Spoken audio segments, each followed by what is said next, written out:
Well, you mentioned the political word, which usually means I sort of try not to answer the question. I would have done if you hadn't said that.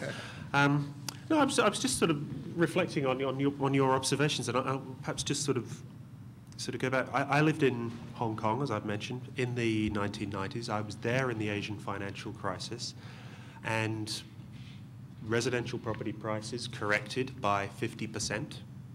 As part of that, they did it in about 18 months, something of that order, leaving a lot of people in negative equity situations. The economy grew, for its standards, very slowly for 7 years. We suffered deflation as a means of correcting the previous inflationary environment. And it was a very sort of long, drawn-out, painful process. And I'm not necessarily saying that you can extrapolate from what is effectively a small city on the southern coast of China to the whole of the United States. But I think the process of working through the problems is fundamentally the same. But it does come to an end. A price does get found, a floor does get found. In the Hong Kong context, though, and here is, if I may, I'd pose a question to the other panelists. In the Hong Kong context, the biggest challenge and the bigger challenge was not the capital market working out the solutions. That was simply the first shoe that dropped, and then you had to fix that problem. The bigger problem was the economic one, because there are economic consequences from the capital market dislocation. And in the Hong Kong context, the solution was China.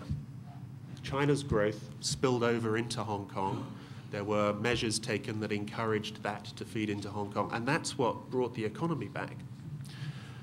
So what I've heard a little bit has been like a chorus, and I'll put it in a pejorative, of capital markets effective, but the real estate fundamentals are fine. And the bit that I would add is that's the second shoe that drops. The real estate fundamentals that shoe has not yet fallen. The demand has not dropped away. The rents have not been affected.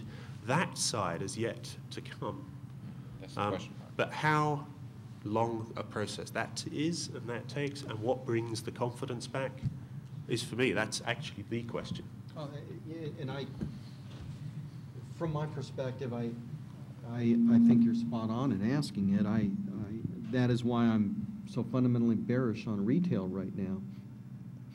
With that being said, and it is a long, drawn-out process, you know, the logic trail is something like this. Expansion of GDP is going to produce jobs, is going to produce office tenants, and when we're at a market right now where we're at equilibrium, vacancy, I'm not so sure that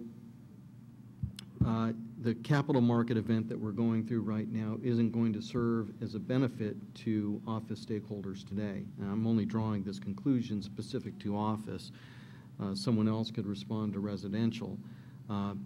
There is a corollary with industrial as well, and I think it's going to fall somewhere in between the experience on the demand side of office and retail. I think it has to be picked carefully, but you know, it does worry me. I hope the logic that I've laid out does come to pass, because I'm placing some large bets on it.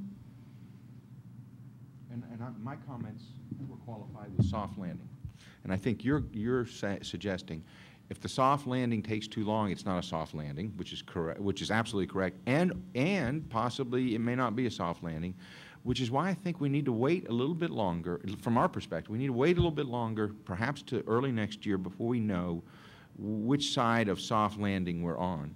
Because I think you're absolutely right. If this recession lasts a bit too long, it'll take its toll on office tenants. They'll either retract, contract, or we won't see the generation of new jobs, and that's fundamentally what fills